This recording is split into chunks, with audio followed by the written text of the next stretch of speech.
have to tell y'all, regardless of how I feel about somebody, if they're like creative and funny with how they make fun of me or whatever it is, I will always have to give credit where credit is due, okay? And I'm gonna tell you something real fast. I went down to LA not too long ago and I decided to take a long drive to Laguna Beach for a beach day. Long as hell, took forever, couldn't find parking, right? So I'm struggling. So finally I find a parking lot and I'm slowing down to take a left. Well, the truck behind me was not a fan of the fact that I was simply slowing down to take a left. So I hear him drive around me and he hits his horn and I'm like, what the? You know, I look, I see he rolls his window down. No, this is so disrespectful. He's this, been there, done that.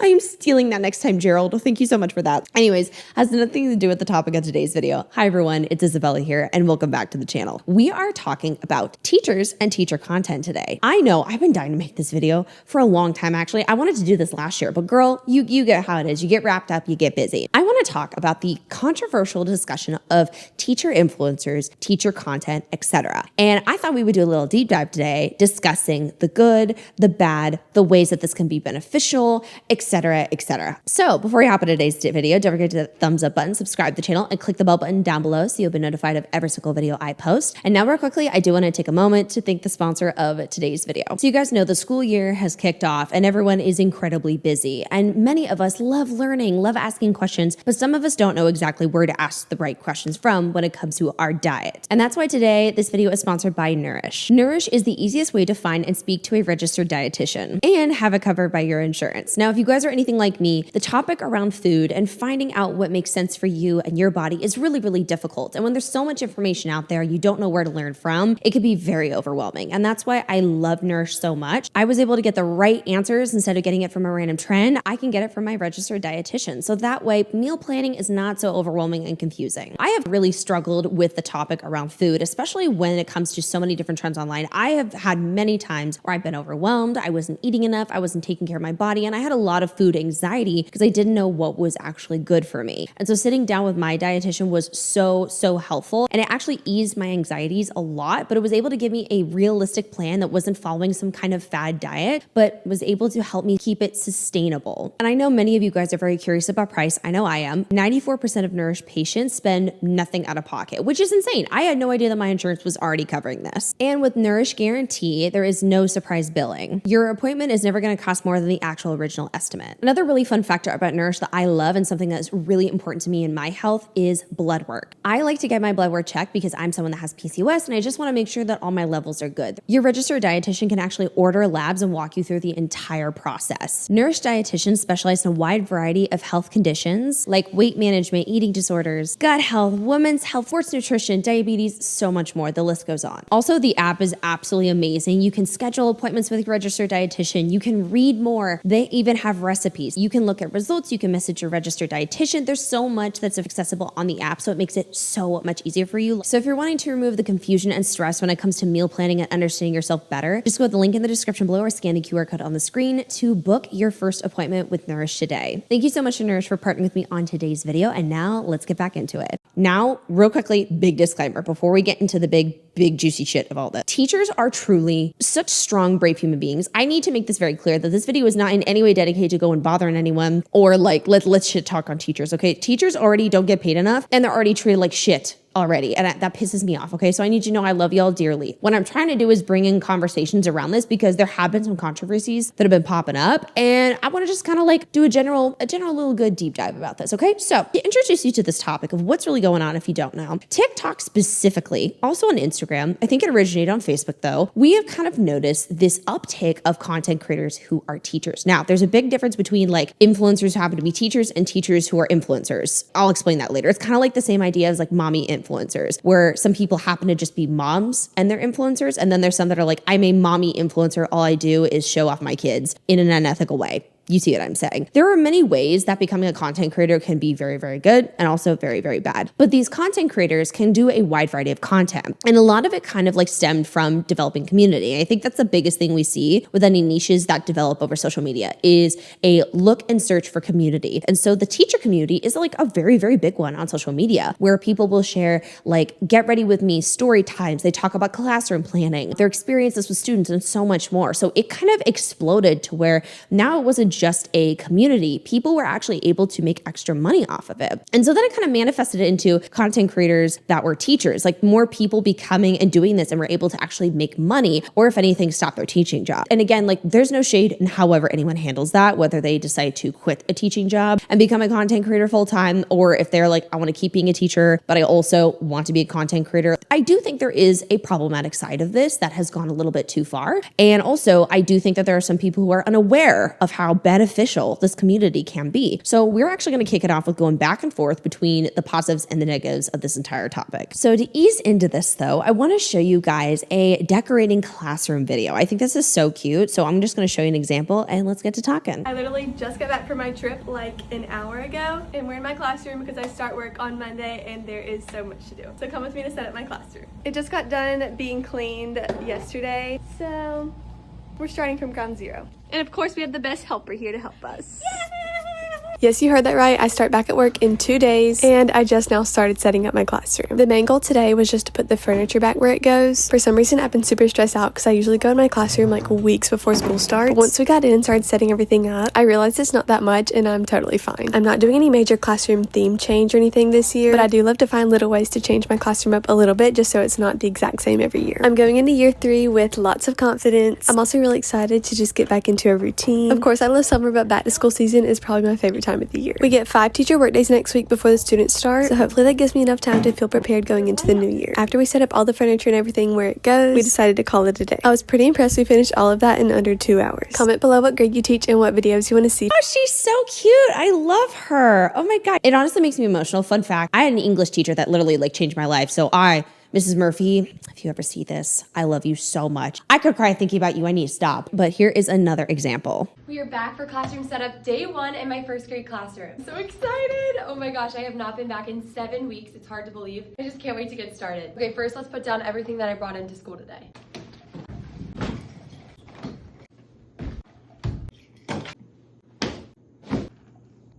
You guys, this is the first time I've had Dunkin' in the last 3 weeks. Even describe to you how good this iced coffee tastes. Okay, let's go get the rest of my stuff. The only things I brought in today are this pink couch that I washed and is ready for my reading corner, and then this rolling cart I believe I got from Michael's. Put some supplies in because you can never have too many rolling carts. This is the current setup in my classroom. Honestly, not too bad. I'm so lucky that I get to keep up stuff on my walls and my borders. Today we're gonna be tackling all the furniture, the area rugs, and the flexible seating. Let's just put everything where it belongs. I can't wait to get started. All right, here we go. First, I'm gonna be tackling my reading corner because it's my favorite part of my classroom. I'm not sure if I'm going to be keeping these rocking chairs or what. They are pretty beat up, and I honestly just don't have the patience to paint it again. My husband and I just bought a house, so that means a lot of painting is coming my way.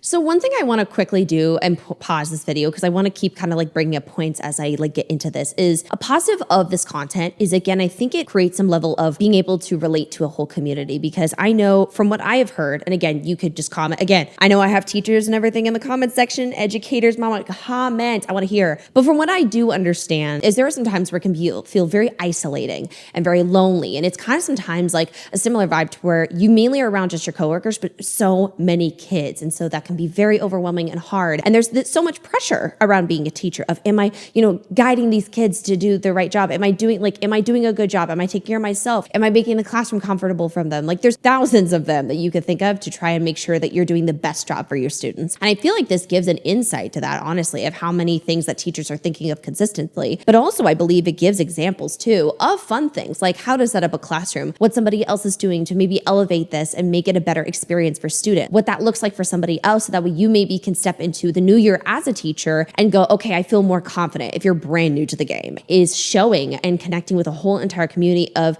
teachers who may actually feel very isolated in things like this.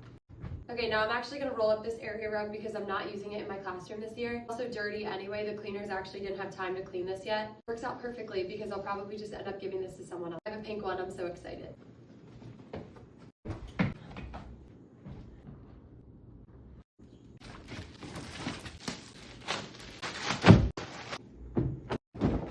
How pretty this is. This has been bothering me for the last 10 minutes. It is hanging on by a thread. Just gonna take down the rest of these real quick.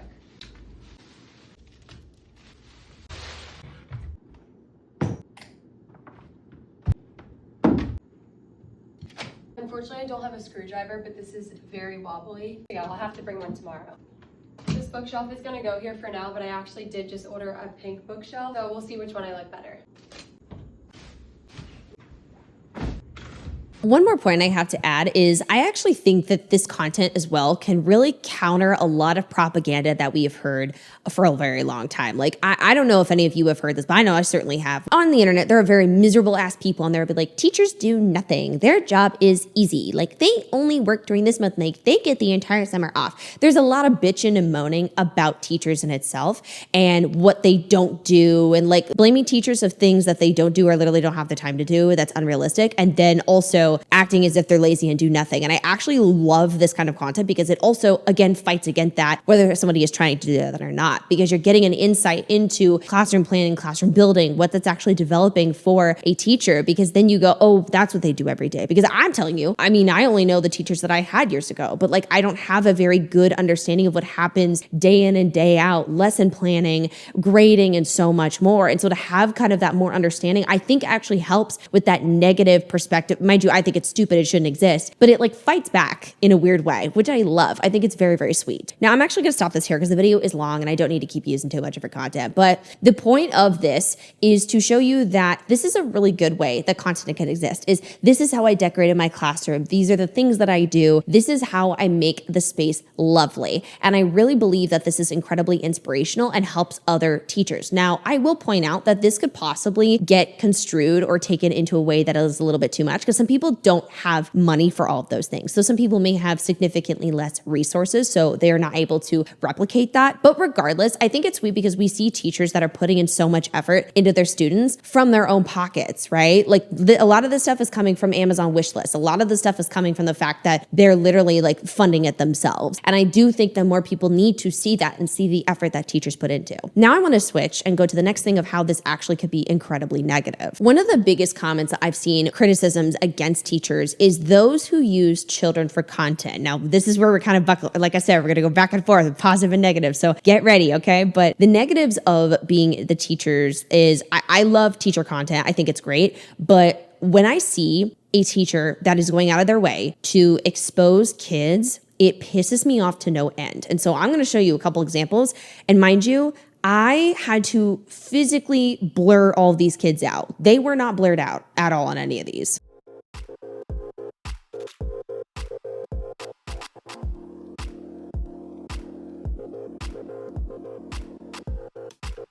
This is just a very simple one. It says, when you teach Gen Z students, can't tell Gen Z students anything anymore without having them to do some trend. Now, I know some people have a lot of back and forth perspectives on, oh, do you show the teenagers? Do you not? And I'm going to be honest, I really don't care if a school approves of it. I think on your personal account with what you're doing, there needs to be a line drawn. And if it is a school platform, a like, hey, this is the softball team, this is the baseball team, that's different. But you on your own personal account, I don't find that appropriate. I think that really violates teacher-student boundaries. So this is where it can become negative, is there are some content creators who are teachers that really are only focused on the content and focus way more on making content over actually taking care of their students and protecting their students. And so therefore that gets warped and they're like, screw it, I want to do a trend so badly, I'm going to use my students. Or well, they're old enough to agree to this. No, you still have a responsibility as a trusted adult and professional to not do this. But it gets worse. These are teenagers, but there are many creators that will show off little kids. Remember the rules. You say, hi, Miss Murillo, in a regular, loud voice so I can hear you. Only the person that is here can tell me. Got it? Hi, Miss Murillo. That's Angel. Yep. Hi, Miss Murillo. That's Landon. Yeah. You keep no. Hi, Miss Murillo. That's Daniel. Yep. Oh, that's Natalie. Oh, that's Vivian. Hi, Miss Murillo. Is that Noel? Yeah. Yeah. Hi, Miss Murillo. That's Andres. Miss Murillo. That's Fabio. Yeah. Hi, Miss Murillo. That's Liam. Hi, Miss Murillo. That's Allison. Hi, Miss Murillo. That's Isabella. Hi, Miss Murillo. That's Diego. Hi, Miss Murillo. That's Logan. Hello, Miss Murillo. That's Diego. Yeah. Hi, Miss Murillo. That's Catherine. Hi, Miss Murillo. So the caption says, I'm with these kids all day, every day. I better know their voices, LOL. Here's the thing. I know, yes, it's very cute if like, oh my gosh, you know your kids so well and your students so well that you can hear their voice and know who they are. That's very sweet. However, there are some things that we need to keep to ourselves. Now, this is an example of a content creator who has 4.8 million followers. So this is a content creator that posts up a lot of teacher stuff. I think that is incredibly alarming that you would be so willing to post up kids on your platform. I don't give a shit how cute it is. I don't. This is where you cannot convince me that this is ethical and okay. Also, there are creepy people online. If I get weird shit online and I'm a grown ass adult, it's not appropriate. It's not fine. And here's the thing. It's one thing if a parent decides to share their kid online. It's a whole different ballgame when you, not even the parent, know nothing, decide to take that into their own hands. And I'm sorry, I don't even care if you went out of your way to be like, is it okay if I post these kids online? I don't like it. It got 3.1 million views. That is not something that should be happening in a classroom. And this is kind of like comes to the topic of conversation that I'm going to be highlighting in like college content here soon, which I'll be stay tuned for the end of the month, girl. I got some content coming for y'all. It's the same thing as when people overly focus with sororities or like decorating their dorms and doing all these things like that,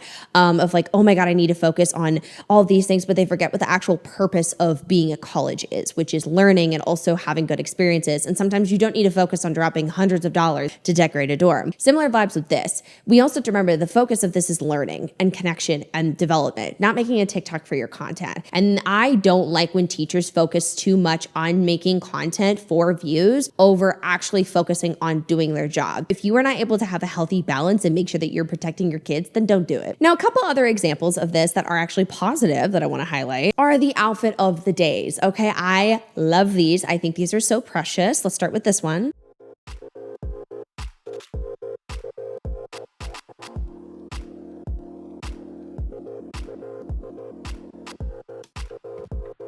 Again, another perfect example of how you can also inspire other teachers to be able to be cute and expressive while simultaneously be school appropriate. Positive examples like this, that's cute, right? Being able to show off your fun little outfits and again, give more inspiration. This is to me safe content, right? It's not getting in the way of learning. It's not getting in the way of kids. There's nothing inappropriate about it. It's also incredibly work friendly.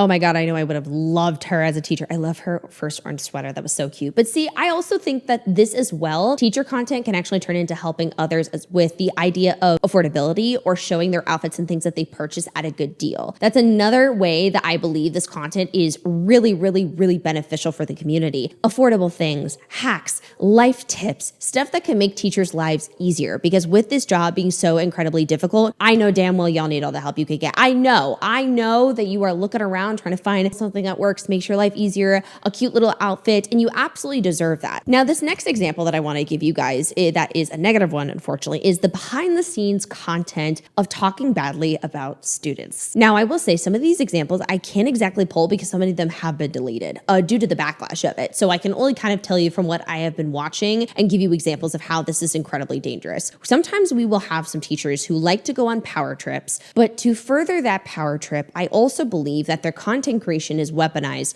when they like to share far too much about students. And this is where I get very, very pissed off with the teacher content, because it's one thing where you are like, hey, this is what has happened in a classroom before and this is how I handled it, because then that can actually be talked about in a safe way where you're able to learn collectively as a teacher's group or, watching other fellow teacher creators. It can be bad when you're sharing too many details and utilizing it in just let me get attention and views. And some people are incredibly obsessed with the idea of getting views to where it is detrimental to their students. I had a couple of kids that are on IEPs, but they're barely qualified. The best part is when you get to talk crap about the kid and the kid's there, because you can be like, this kid is DUMB, and I would be worried about him knowing what I'm saying, but he can't spell. I'm going to tell you right now, if I ever heard one of my teachers just shit talking me and how awful I was, how embarrassing I was, consistently going at it like that, that would have broke my heart if that came across my For You page. Because I don't know if you guys know this, but there are many times where teachers will also get onto their platform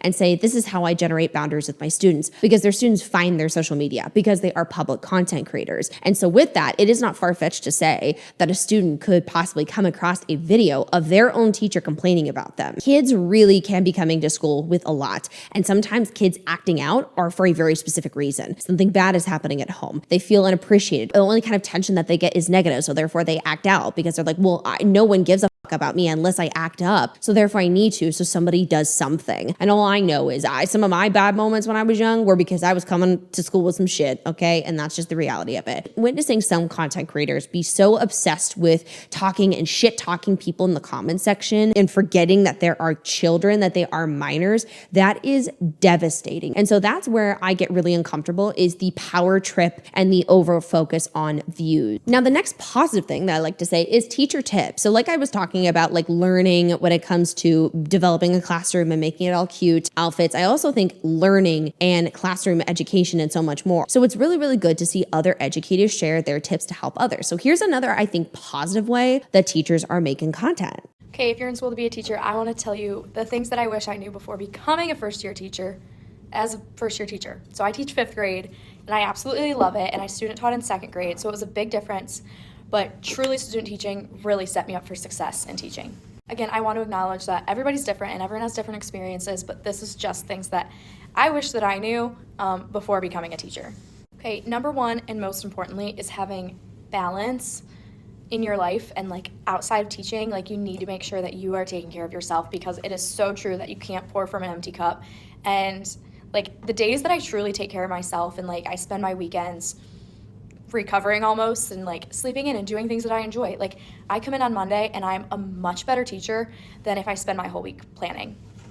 Okay, number two, take all the papers and resources that everyone is willing to give you. Like if they are willing to share it, just take it. You never know when you're going to need it, because finding things like that I took a long time ago are like pots of gold.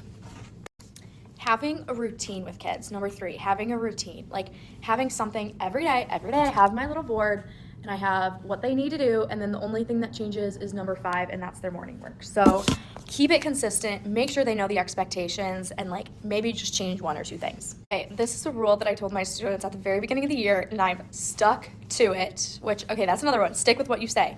But this is something, is that I only give directions once, and I put it up on the board, and I say it, and then it's usually on the paper that I give them. So there's 3 different places that they can find the directions that I give.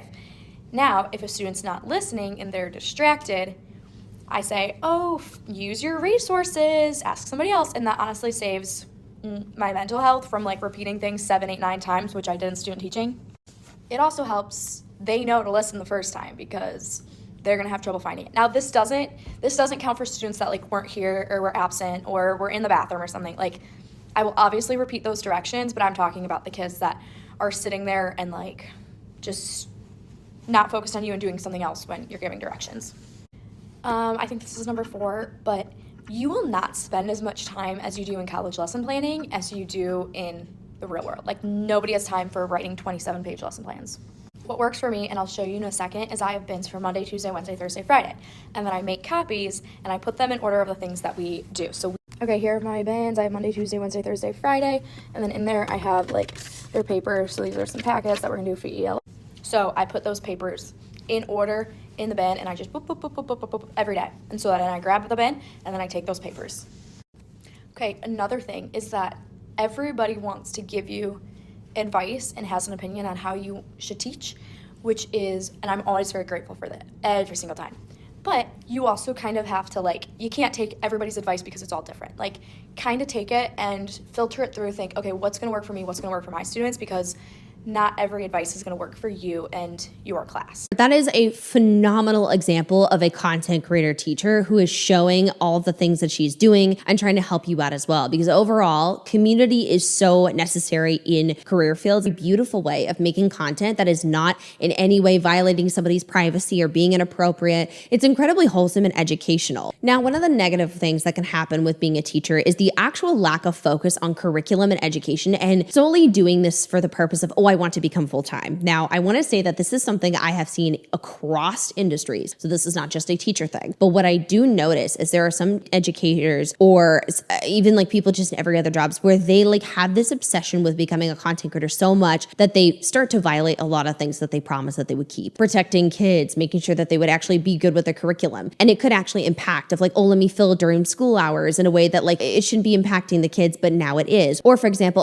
like this kid is telling me a funny story. Let me prop up my phone and record it as we go back and forth. And then it goes viral because it's a funny concept. If you cannot think of creative ways to do well and become successful and connect to an audience without exploiting kids, impacting their learning, impacting your job, then you should not be doing this, period. I'm sorry, but you have to have a balance. And also, if your platform is literally grown on like, this is a day in the life of me being a teacher and whatnot, and then you drop it and go full time, people may not give a shit after that because you weren't known for that. Like there was actually, there was a guy that he was literally just known for being a creator that was like going to work. And so then he quit it. And a lot of people are like, whoa, damn, like that is the reason why I followed you. So unless you have a good transition of like life outside being a teacher and having so much more to offer, and that's just a part of the niches, then that is not going to translate well. Another thing that I've actually been a little bit curious about, and I'd love to hear your guys' feedback on this, is I have seen some people who have almost had the exact opposite effect of seeing a realistic example of being a teacher, but have taken it as if it is always sunshine and rainbows. And some people have had this illusion of joining and becoming a teacher for not the right reasons, and like the idea of all the cute things or becoming a content creator with it instead of actually being a teacher. And I have wondered if anyone else has noticed this too. I've kind of seen that happen. I want to kind of talk about the benefits of being a content creator as a teacher and what it can bring you, bad things, and my final thoughts with everything. So the first things first is benefits of income that can actually add to being a teacher. I have seen a plethora of content creators who are able to bring in an additional side income because of affiliate links or paid partnerships as a teacher, which is able to make their lives as a teacher